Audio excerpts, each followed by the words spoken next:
Hello, welcome to Truth Sentinel, watching over the truth in the news.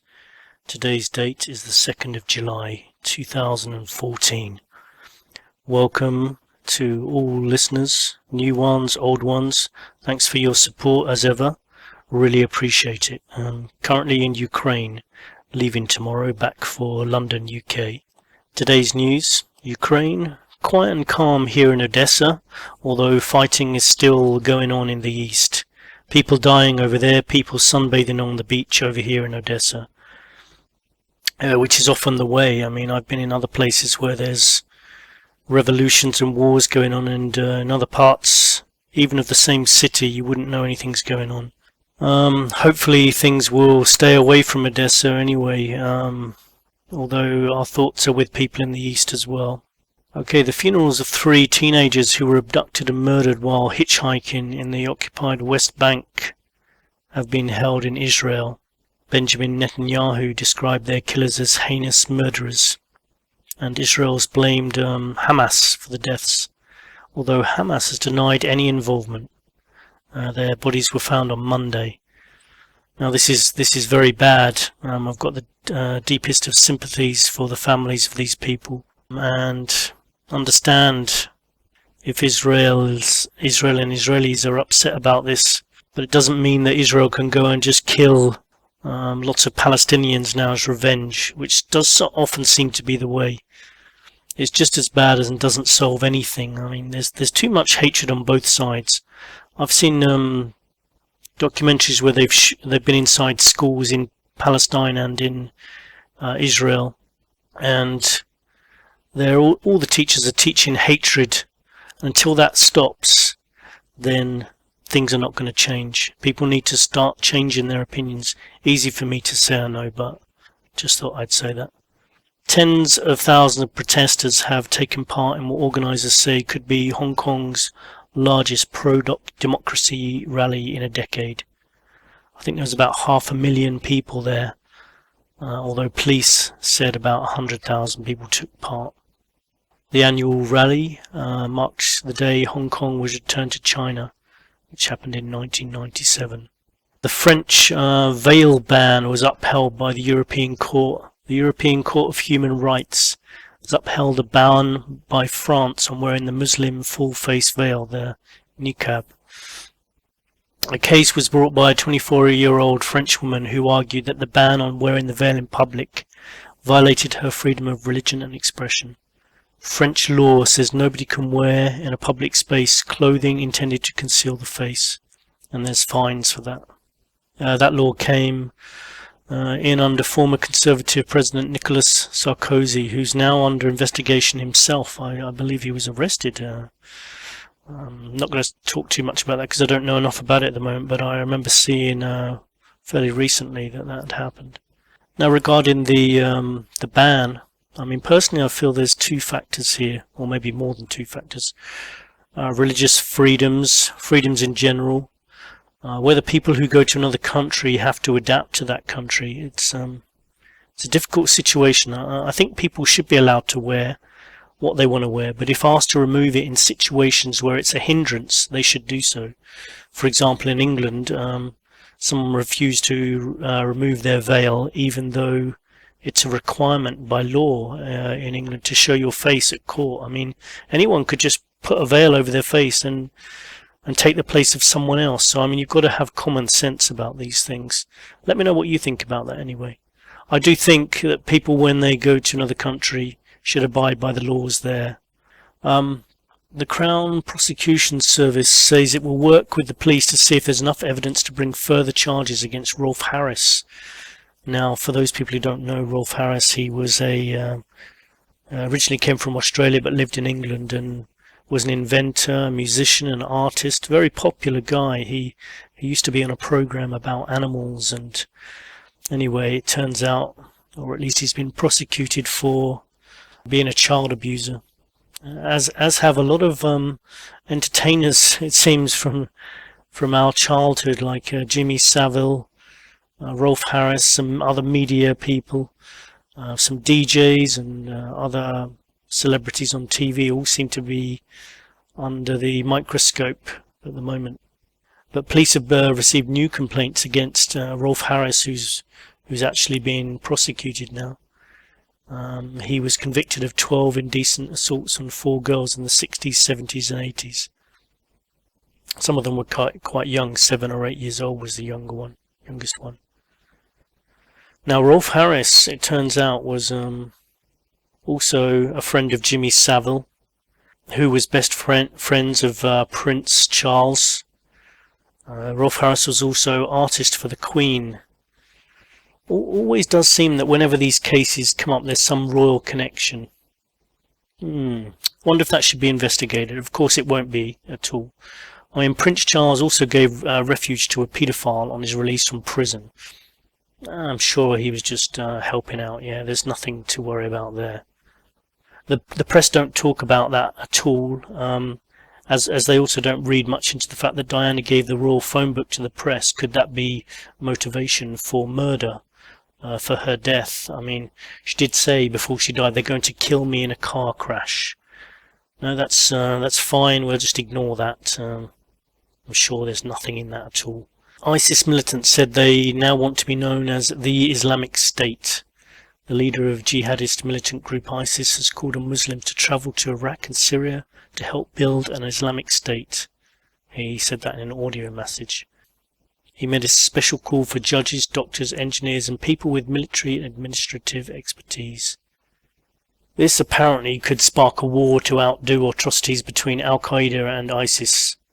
I mean, what have these people got to do with religion, really? They're just killers. But I still say the silence of the Muslim community is deafening. I mean, I still want to invite some Muslims to come on this show and have a frank discussion about all of this and tell me what they think. And that includes any militants as well. Please get in touch. I'm going to skip this week's news a little bit. I mean, that's the main news of the day. Because I want to get on to part 2 of Douglas Dietrich. Hope you've enjoyed part 1. I want to get on to part 2, and basically last episode we talked with Douglas about Satanism in the military, and he had lots to tell us, so I imagine a lot of people just want to get on with it, so that's what I'm going to do. Continue to please leave ideas on future shows and guests. I've already had lots of help from listeners in sort of helping decide on guests, and also actually helping contact guests and giving me ideas, so thanks for that. Just a quick hello to some of those people. Linda Lou S. I'm not going to give full names. Thank you, Linda. Kate M, shall we say. Thank you. Ron Gibson, I just want to thank you for putting up Truth Sentinel programs on your channel. Same channel where Alex Jones gets his shows put up as well. I also want to thank all guests who have already been on this show. If you're still listening, thank you. Appreciate you coming on, and look forward to any new guests who might be listening and think you want to come on, talk about something. Remember to drop us an email if you've got any questions, or if you would like to come on as a guest, or you'd like to suggest any guests or topics. scottsentinel9@gmail.com. That's scottsentinel9@gmail.com. Also check out our Twitter and Facebook page. Topics coming up in future episodes could include super soldiers, which is probably going to be the next episode, mysterious celebrity deaths, planned obsolescence, the Dyatlov Pass incident, very creepy situation there. We're going to talk about that at some point. Religious cults. But without further ado, let's go to part 2 of my chat with Douglas Dietrich. So Douglas, you were talking about money and you know how broke we both are, but how does money come into this situation? Because money is magical. Obviously, paper currency is something that I feel is necessary for any developed civilization or modern state. When Marco Polo visited Asia and ultimately visited the Middle Kingdom of China, he came back to Europe with tales of paper money that was representative of currency that was held in reserve, meaning actual gold or silver or actual minerals of value.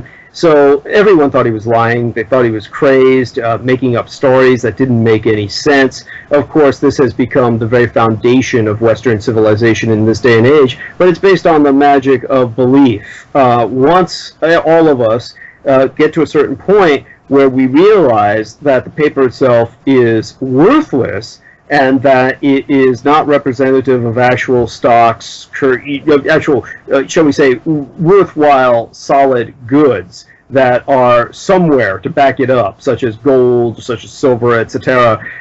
Once we realize that, then the money, of course, ceases to have any meaning, becomes the equivalent of toilet paper, everybody panics, and civilization collapses. Now, at some point... So literally, are you saying they're just printing money just out of nothing? There's no gold to back it up or anything? Well, at this point in history, yes. It's not that there's no gold in existence, of course. Obviously, there's gold out there, but there's not enough gold in the world to back up what they are printing. And if there were enough gold in the world to back up what they were printing, gold would be absolutely worthless because it would be so common, it would no longer hold value. And therefore the currency wouldn't hold any value. So we're basically in a situation at this point that started in the reign of Franklin Delano Roosevelt. And Franklin Delano Roosevelt, when he assumed power in the exact same year as Adolf Hitler, 1933, Adolf Hitler had already based his civilization on something that had been going on for several decades. People can look this up. The Reichsmark existed long before the Third Reich, and it was not the currency of the Imperial Reich of the Kaiser, who abdicated his throne in 1918-1919. During that year in which the Kaiser relocated himself to Switzerland and later to other neutral countries that he would visit, the German economy went into total collapse. And there were several types of currencies that were produced at the rate of just printing out the dollars as fast as they could. This resulted in hyperinflation, but the Nazis ultimately took care of all of that. The Nationalsozialistische Party, which was a legal, viable party that was ultimately democratically elected, was democratically elected by a landslide because it had ushered in its own currency. It did so in the year my mother was born, 1923.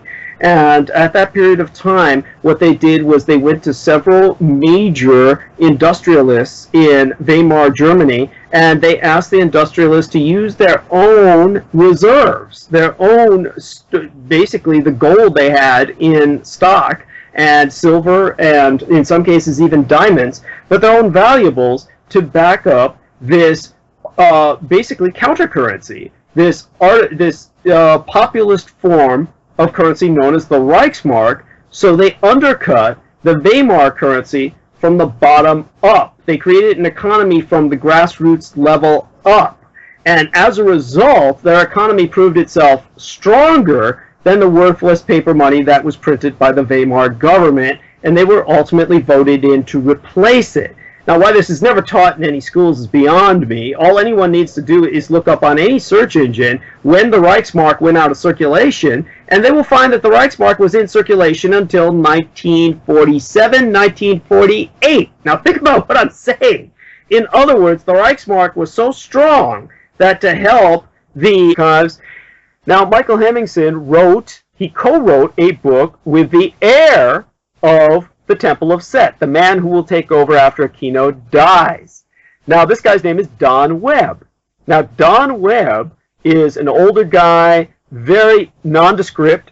You'd never give him a second look on the street. That's his advantage in anonymity. He is the man who is deeply steeped in black ritual magic, with a K. He is the man who will take over the Temple of Set when Aquino dies. He co-wrote a book on the Satanic Church with Michael Hemmingsen. Then Michael Hemmingsen started asking me about Aquino. Says, hey, Aquino's coming on to Above Top Secret. He's saying you're full of shit, that he never worked with you. And I said, dude, you're messing with the wrong people. This will cost you your life. You've got a daughter. You better pull out of this while you can. You're not going to come out of this alive. He says, oh, no. And Aquino says, you're lying. And, you know, I'm going to have Aquino confront you. And because I'm best friends with Don Webb, who's going to inherit the church. And then, of course, Aquino came out and publicly tried to sue me. And, of course, he couldn't get anywhere. Because everything I say is a matter of public record. And everything I say is verifiable. And so Aquino lost face. He was embarrassed. And he was really pissed. And then Michael Hemmingson died. And his body was found in Mexico. And no doubt he died here, and his body was carried across the border, where the police just took one look at it and said, well, we're not going to put any money into investigating this shit. And so there was no autopsy, no real coroner's job on finding out what killed him. And there you have it. One of our hosts at Revolution Radio bit the dust because he was messing with the wrong crowd. Now, that really ought to put things into perspective for everyone who listens to Scott Sentinel on the True Sentinel about how serious this game is. So if anyone thinks, oh, this Douglas Dietrich, yeah, man, he's an entertainer. Oh, yeah, man, he's just out for, spewing out all this shit. Okay, people are dying around me. People are going to jail for the rest of their lives around me. People are breaking out of their mental programming around me. And instead of killing innocent civilians, are turning around and killing authorities. Now, if people don't start taking me seriously, I don't know what it's going to take.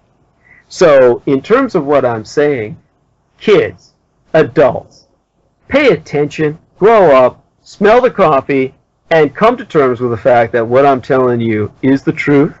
It's factual. It's what's going down. And in terms of the U.S. military, with this junta that took over, they were able to use these kids, these super soldiers, which they programmed into multiple personalities. They get them to sleep with and compromise politicians. As a matter of fact, if you're a politician who's not compromised by one of these kids, the chances are you're never going to win the seat or the position that you're seeking. And that's why probably honest Joes, like Vanderbeek, who's running for the governor of Nevada, and Martinez, who's running for the sheriff's position in Las Vegas, it's no wonder that they targeted the Millers on these guys, had them help with the campaign trail, and if they hadn't broken out of their programming with exposure to the fact that the mind control summit was going down, they probably would have killed those two dudes. I have no doubt about it. And instead, they turned their hostility elsewhere and ultimately off themselves. That, my friends, is heroism. So, in terms of what's going down, just remember how you see the world and how the government programs you to see it is totally different from the reality that really is, especially if you're an American and you've got no concept of what's going on. But in terms of what we were saying about the military junta and occultism, so these kids, they sleep with politicians and they're trained to reconnoiter all their property. They get to learn the ins and outs of their estates, of their New York City apartments, and if they're ever given the order, they kill the politician and themselves, make it look like a lover's suicide between a politician and his young underage gay male lover, and the politician's family is ruined from participating in politics for generations. So with that hanging over them, that's why less than 1% of the population every year gets voted over 50% of the nation's annual discretionary budget, whereas everything else withers on the vine, including veterans' benefits. And with this kind of dictatorship going on, what does this military junta do? Well, it investigates things like maximizing the human potential, if you will, with characters like the Zodiac Killer. The Zodiac Killer was famous for wearing camouflage and wearing combat boots. The footprints he would leave were combat boot footprints. Everyone would say, oh, that was like, he got them out of a surplus store and all this other good shit. Nothing could be further from the truth. This guy was operating on a military agenda. Great example of this would be Sergeant Stebbins of the U.S. Army Rangers. Sergeant Stebbins was made a hero in the movie Black Hawk Down. They changed his name to Danny Grimes. So if you ever watch the movie Black Hawk Down in Somalia, you'll see the lead character, Danny Grimes, is portrayed as this great hero, but in reality, he's a child rapist. And the character on which he's based is Sergeant Stebbins, who was ultimately turned in by his wife and is spending the rest of his life in Leavenworth Military Penitentiary. Now, all of his crimes were committed that we know of after his retirement. So what's he doing in a military penitentiary? Why isn't he in a regular jail with all the other baby raping sons of bitches? Because he was committing rapes of young boys under military authority. He had to be under military control or he would not be placed in a military prison. This way they keep civilians from ever investigating him.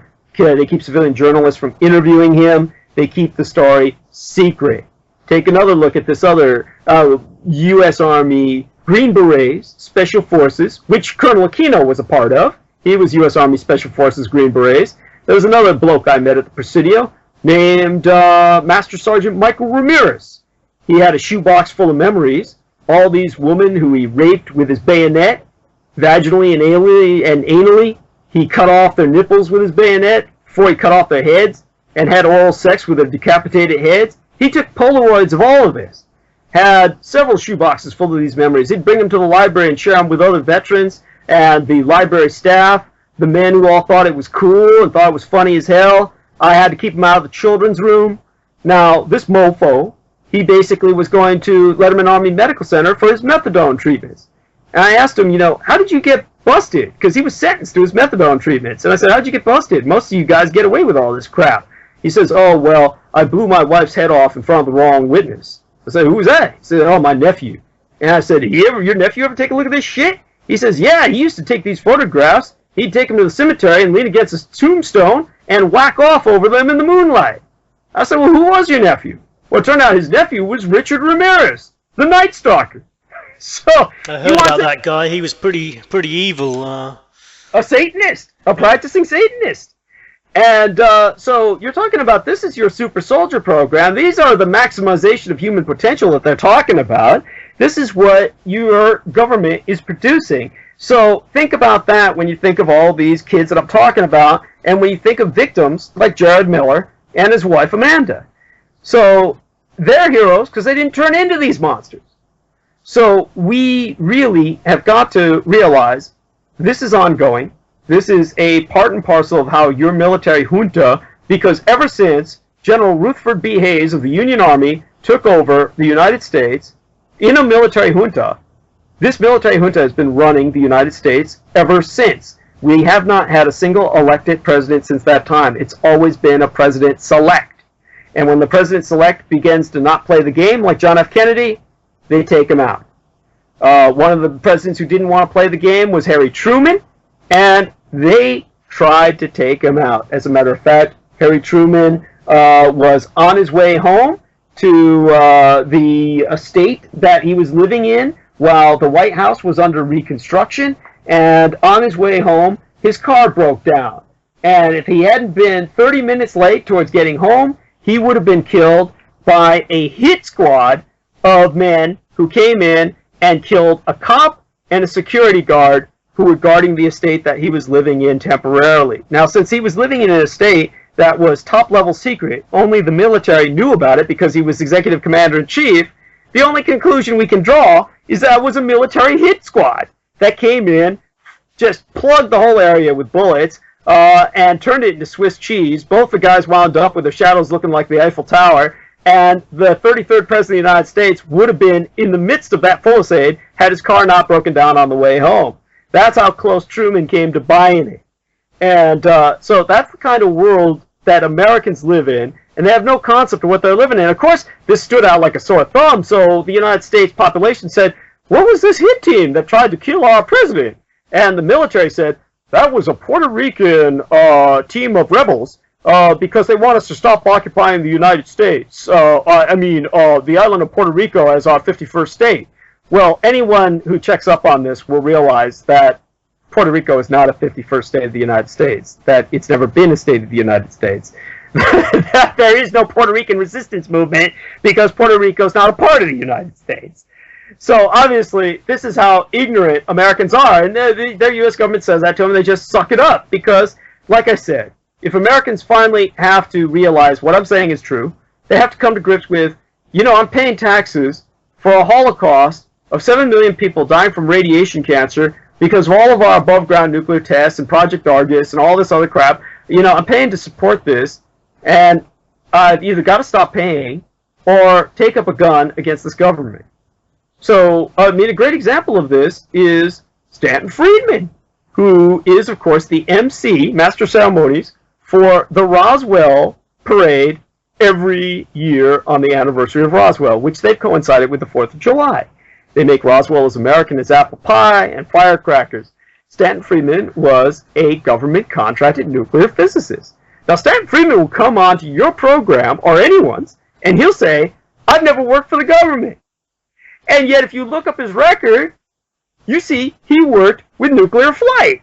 So if you say, hey, Stan, you ever worked with nuclear flight? He'll say yes. And yet, there's no one who's ever funded any research into nuclear flight other than the U.S. government. So that you've got this government-contracted physicist, and he was involved with the Convair NBH-36 program. Now, the Convair NBH-36 program was when they took a broken-up Convair NBH-36, which is a propeller-driven bomber. It's a bomber that's run on propellers. It's run on just regular fuel, prop-driven. It's not a jet plane. And so they've got this bomber that got tore up in a storm, and they put a lead wall behind the pilot's cockpit, and they put on a leaky nuclear reactor when they reassembled it. And so they put a leaky nuclear reactor in flight. It was called the Crusader, Convair NBH-36 Crusader program.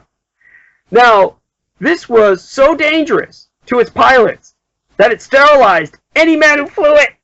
So none of the pilots would fly it. They threatened suicide if they were given orders to fly it. So they brought pilots out of retirement from World War II and World War I. And they said, well, this way you won't be sterilized because you're past reproduction age. So all their pilots for the Convair Crusader were 86 years old or above. So they had nothing to lose. Yeah, you had 87 and 90-year-old pilots flying this plane. And the acronym for the program was SLAM, which stood for Slow, Low, and Messy. And literally, I kid you not, they would fly over farms in America, and they would microwave chickens in their coops. And they so radiated all the United States that Stanton Friedman moved out of the United States and became a Canadian citizen. So he lives in Canada. He won't even come down to the United States because he's afraid if he stays down here too long, his balls will glow in the dark. So this mofo comes down here and tells everybody, hey, Roswell was aliens. Don't tell anybody. Government doesn't want you to know. He's been saying this for how long? 50 years? Half a century? No one blows him away? He's got a special needs daughter or granddaughter. I forget which, or goddaughter. But he's got a special needs relative who's part of the Canadian welfare system. That's how he maintains her. And, of course, she never dies. No one kills her. For him going around and reporting to you what you're not supposed to know. He goes around and says, hey, it was aliens. Now, if it was really aliens and they didn't want you to know, his daughter would be dead. Or granddaughter, or goddaughter, or whoever she is. But no, he gets all kinds of money. He MCs this parade at Roswell. So it's all part of this bullshit, fantasy that the Americans live in because the Americans are crazed. They're crazed anti-culture of pathological dimensions that would rather see fantasy as opposed to the reality that they're living in, which is hell on earth. That they live under a military junta run by Satanists, and that they are basically paying taxes to support it, and that's it. I think that would be the best wrap up for this interview. But you're welcome to, of course, ask some questions to round it out. But I think you'd agree with me that for this interview, at least, I think what more can I say to really kind of put a perspective? Absolutely, you've covered so much today, which I think is going to give people a lot of things to think about, and.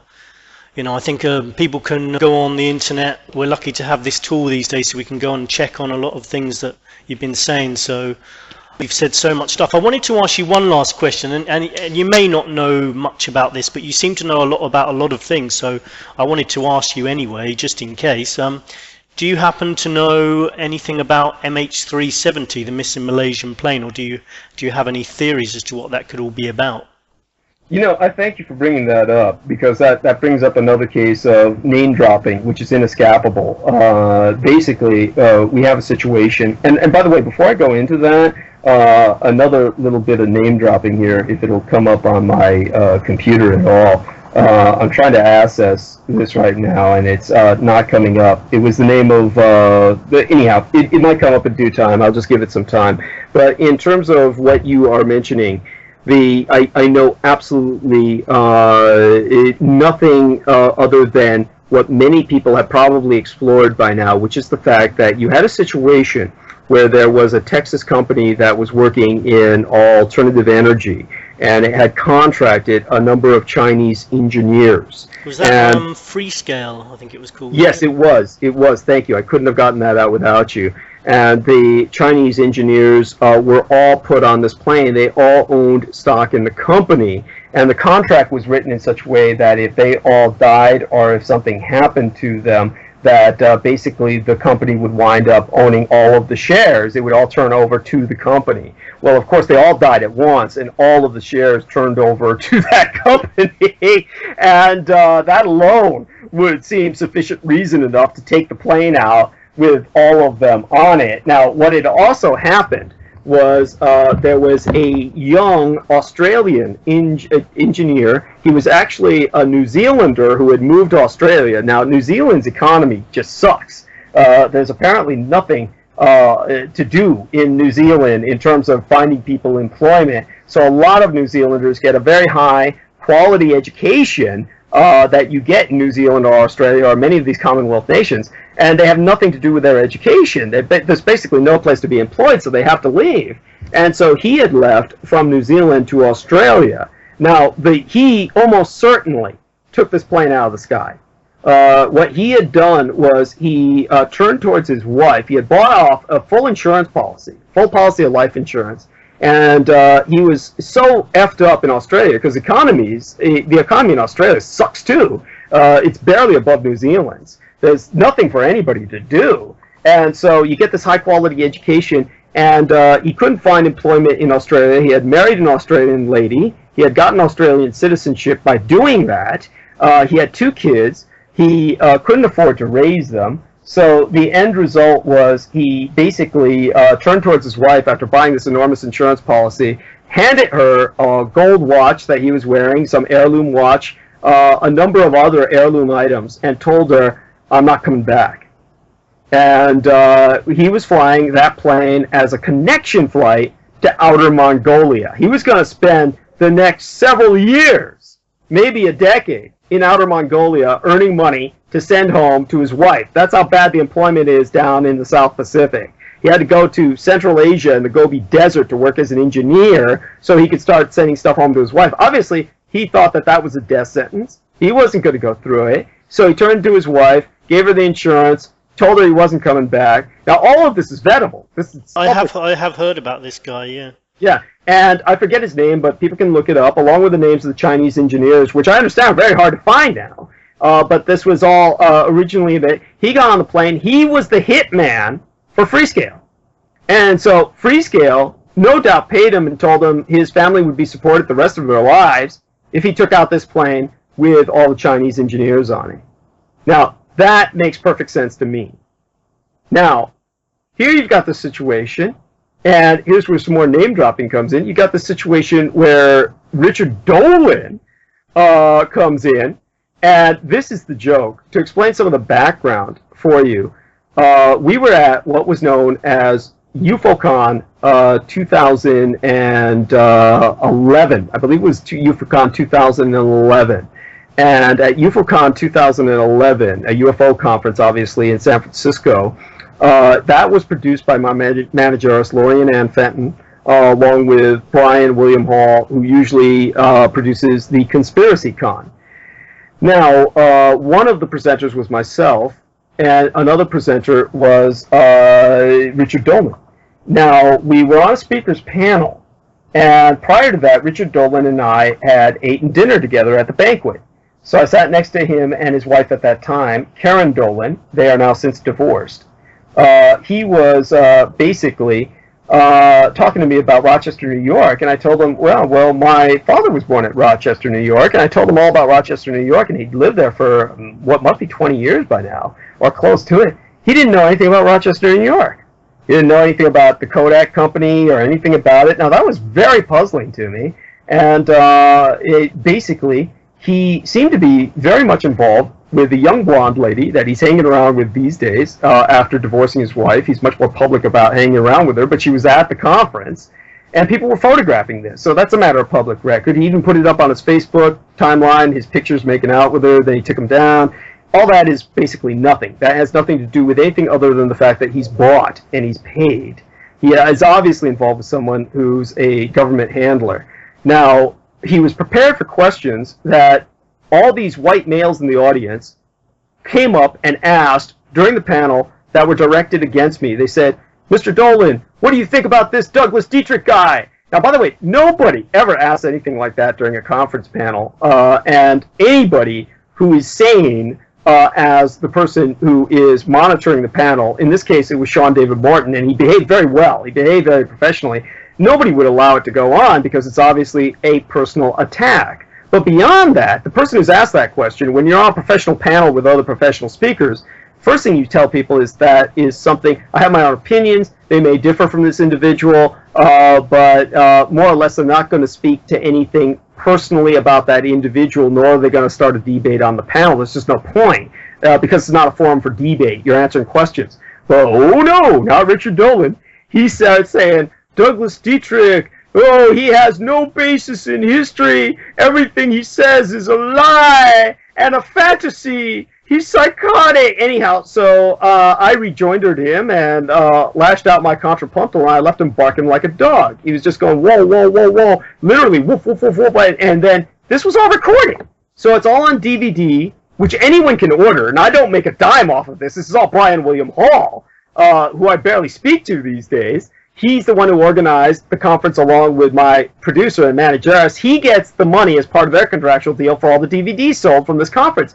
But if you order the speakers panel of the 2011 or 2010, 2012, look up which one I'm presenting at with Richard Dolan. I think it's 2011.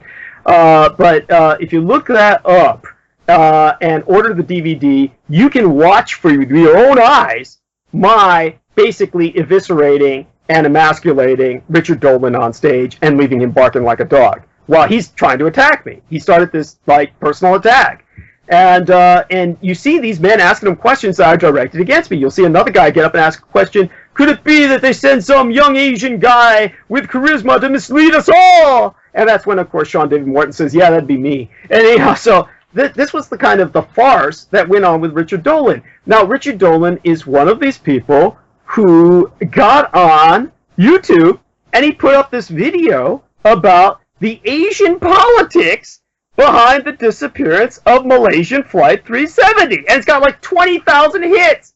I'm like, why is anyone looking at this shit? The guy, unlike myself, I was born in Taiwan. I can speak to the politics behind the disappearance of Malaysian Flight 370. And, of course, I'm very familiar with military history, aeronautical disappearances. Even if I'm not following it religiously, I can give you a baseline background that makes sense. Now, this guy, on the other hand, Richard Dolan, has a degree in history, but he's never taught. He's not a professor. He's as discredited in his universities as I would be in the military as a Marine because of my dishonorable discharge in the Marine Corps, which is a whole different story, and I've always been very public about that.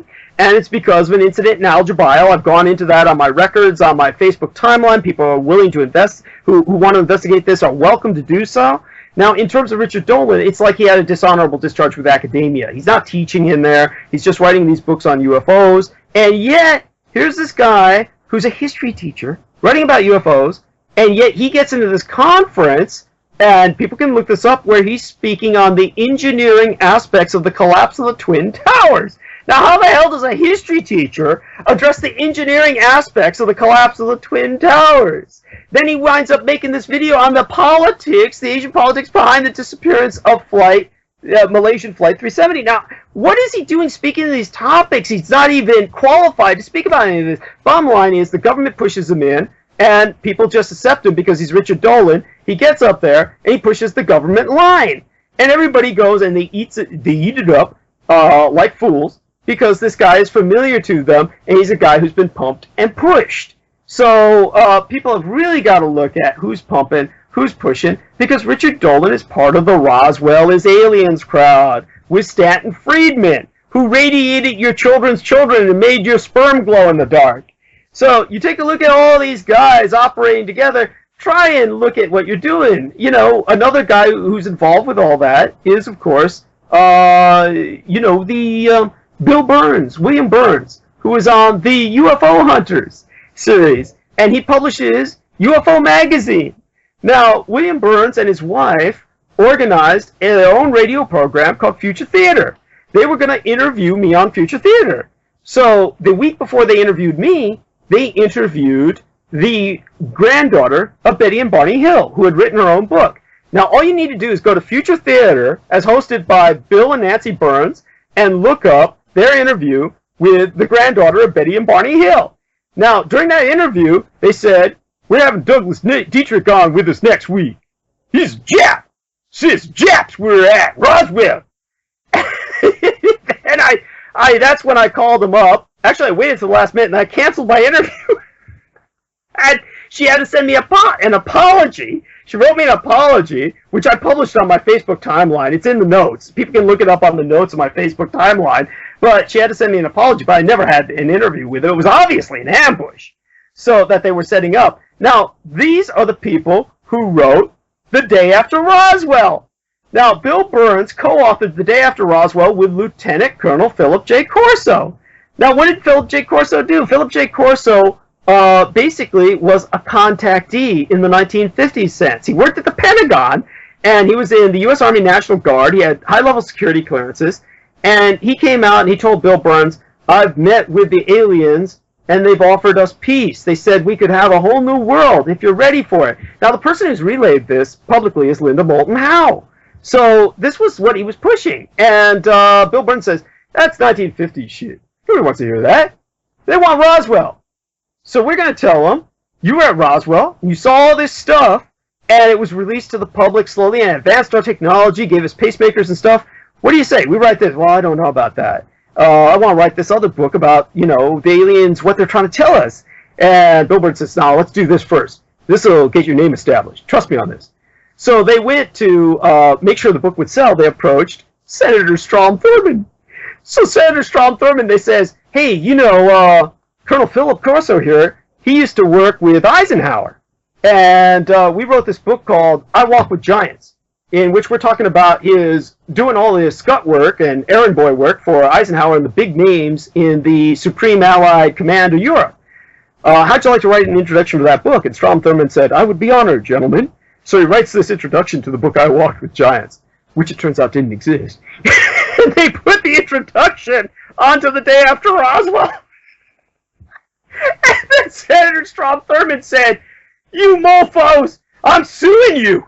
And so he said, "You better recall all of those books." They'd already unleashed 20,000, because this book had to be out before the 50th anniversary of Roswell in 1997. So it was coming out for the 4th of July in 1997. So it was released just days before the 50th anniversary, the half-century mark of the Roswell incident in 1997. And Strom Thurmond presented them with the impossible. He says, "I'm going to sue your asses until you're both, living in poorhouses. You don't recall all of those books and get my introduction and my name out of that book The Day After Roswell."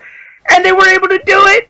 They recalled 20,000 books within a week and were able to reissue them in time for the 4th of July anniversary, 50th half-century mark of Roswell within a week. Now, how can you recall over 20,000 books, maybe more than that, 25,000 books, incinerate them under pressure of a lawsuit, and then reissue them again? It had to be federal. This is federal. So the whole Roswell myth that all the Americans adore, this holy grail of their ufology, is all government-sponsored, and all the men behind it. By the way, after that, Philip J. Corso said, after all that stress, he says to Bill Burns, "Well, let's write my other book on it." And then Bill Burns didn't want to do it. So Philip Corso felt very betrayed. He died alone in acrimony and in great bitterness. and felt he had been terribly exploited and used. And basically, he's a tragic victim. So you've got this person who wasn't even a government cooperator in this propagation of a myth. He's a victim who was on a totally different trip, got used and exploited, and died pretty much unrecognized for anything he was trying to say. The only person that's mentioned what he was really trying to get at was Linda Moulton Howe. But in terms of Bill Burns and Richard Dolan and, of course, Stanton Friedman, these are all part of that Roswell mafia that is obviously government. I mean, it's so obvious that the Americans who continue to follow them, I mean, they can't even have an excuse anymore.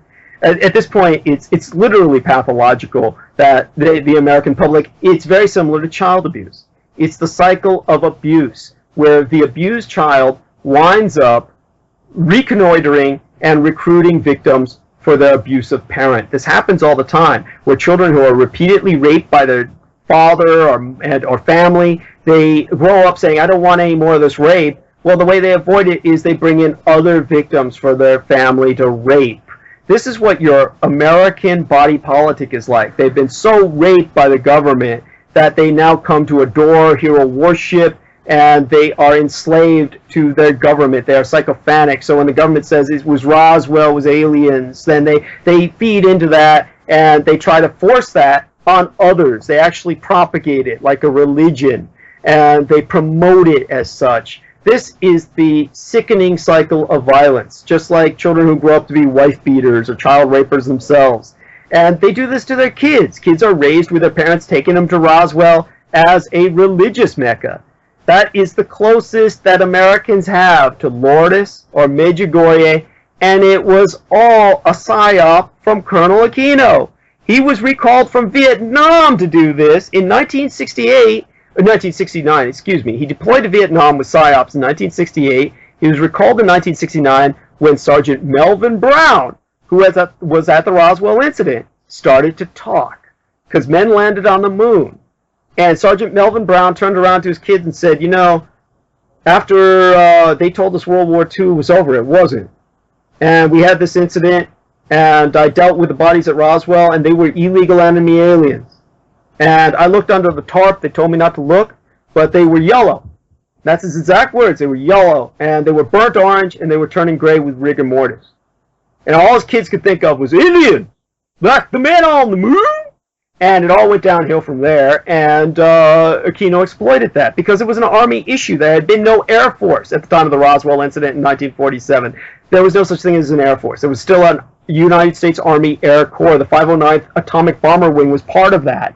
So this was an Army issue, and he was recalled from Vietnam. They said, look, you're an expert in psyops. We've got this guy who was ex-Army who started to talk. The public's going to find out about this. What are you going to do? Oh, don't worry, I'll work with idiots. I'll compromise a bunch of fools. He compromised Stanton Friedman, said, look, you're a government contracted physicist. You're going to go over there at Roswell. You're going to start this whole Roswell myth about it being aliens as opposed to Asian prisoners of war. You're going to tell them all about this, make them a deal, because we're taking away the Roswell Army Air Force Base. Now Roswell Air Force Base, we're going to take that airfield, we're going to move it to Texas under LBJ because he's a Texan. We're going to take the entire economy away from Roswell. They're going to wither up and blow away in the sand.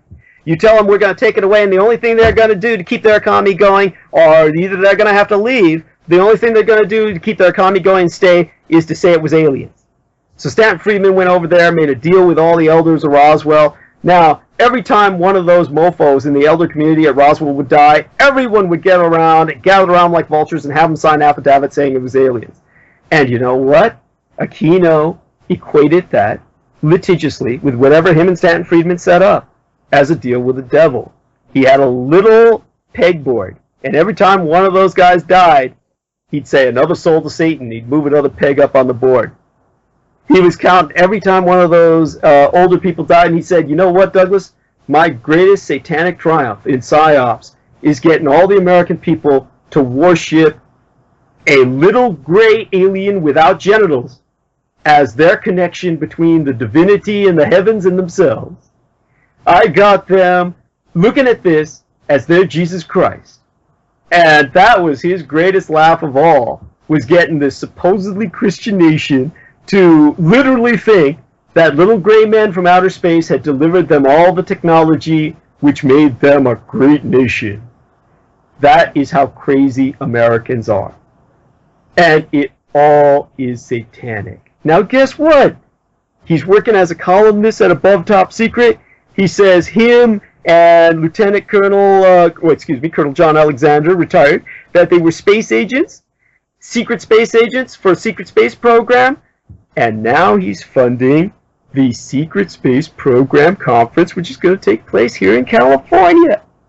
And who's speaking there? Richard Dolan. And who's the MC? And Henrik Palmgren of Red Ice Radio. Now, Henrik Palmgren of Red Ice Radio interviewed me about Satanism in the military, and he put that 2 hours up on his Red Ice Creations Radio website, got a whole bunch of hits, one of his most popular shows, and then Colonel Aquino came and told him to shut it down. Now, he went on air and said this. Henrik Palmgren went on air and said, Colonel Michael Aquino has told me to take down one of my episodes in which I interviewed someone who I will not name about Colonel Michael Aquino and Satanism in the military. I won't give you the name of that episode, so you can't look it up. But I'm not going to take it down, because I'm not going to bow to a Satanist. But I won't tell you who it is, so you can't listen to it. And then, now he's the MC at the Secret Space Program with Richard Dolan Conference, and it's a joke. All the people there, including Joseph Farrell, are compromised. Everybody there is compromised. This is all part of... Now, keep in mind that Colonel Michael Aquino, anyone can look this up, was PSYOPs. It has nothing to do with space. And the Army had nothing to do with space. There was an Air Force space program, which was covert, far less advanced than people are giving it credit for, but that was Air Force. It was not Army. There's no Army intelligence secret space program. He's conducting a PSYOPs through Mark Springer's Above Top Secret, and now he's got the secret space program he's funding here in California, and Henrik Palmgren of Red Ice Creations Radio is emceeing it. Richard Dolan speaking there, Joseph Farrell speaking there. Now, if this picture isn't becoming clear, if it isn't gelling for people, I don't know what does. So, thank you, Scott Sentinel. And I do want to mention, I guess, something about, before we go off air, exactly one of the things that I want to bring up concerning our DVDs and what I'm going to be doing in the very near future in the next few minutes. Is that okay with you? Of course it is, yeah. What will you be doing? Well, at least through I think it will be in October, or it will be either September or October. We're going to be taking a tour where I'll be speaking at different cities where anyone wants me to speak. We've got at least 2 or 3 people who are supporting us in the American Southwest, in the state of Arizona specifically.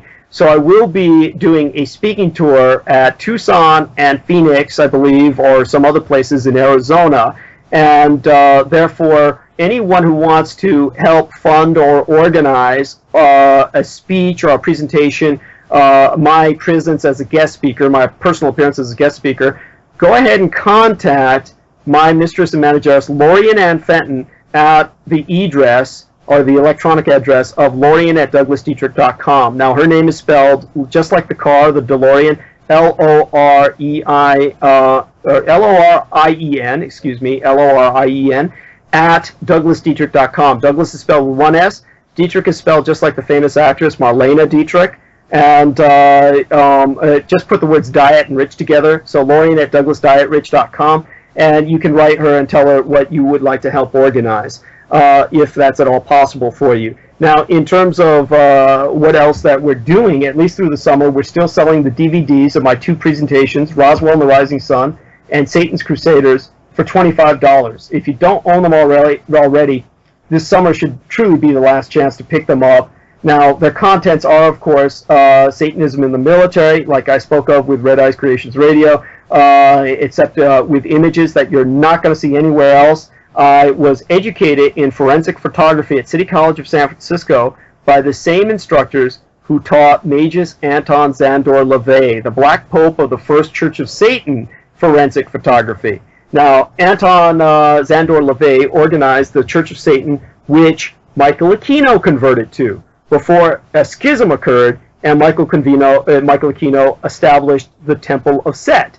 And what happened with Anton LaVey was he majored in forensic photography at San Francisco City College so he could become a criminal photographer for the San Francisco Police Department and thereby evade the Korean War era draft. Now, he also became their expert on occult crime, if you can believe it.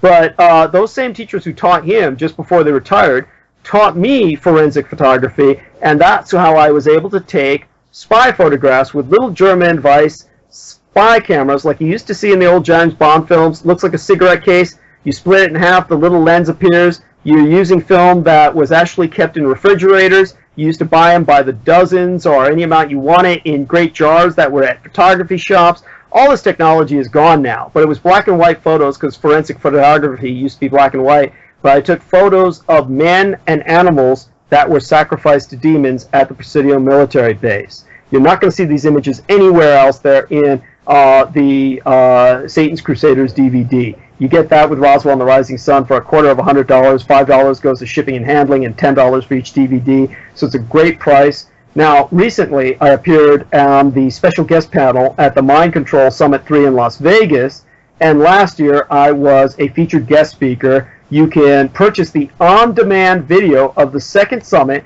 which includes my presentation, and private investigator Ed Oppermans, who's now working with these guys who were working with Jared and Amanda Miller, the Revolution in Suicide cop killing shooters in Las Vegas. You can purchase all 13 hours of myself and these other presenters by going online to download these presentations. The regular price, forgive me, I've been talking a long time, I'm totally dry. The regular price for this on-demand video is $30, but I'm going to give your listeners at True Sentinel a discount code so they can watch it for $20. All they have to do is visit www.mindcontrolsummit.com.